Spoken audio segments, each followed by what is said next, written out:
আমার কাছে আমি মাই কাশ তুমি মা হইতা হ্যাঁ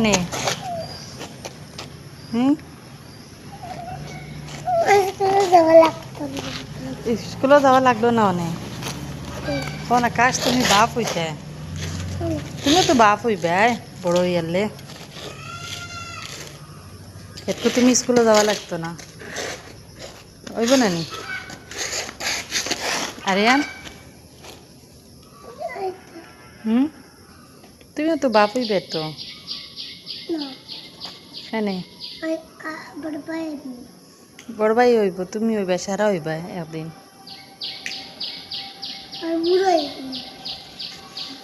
বাপ হইয়া বুড়ো হইবা বাদে দাদা হইবা হইব না নি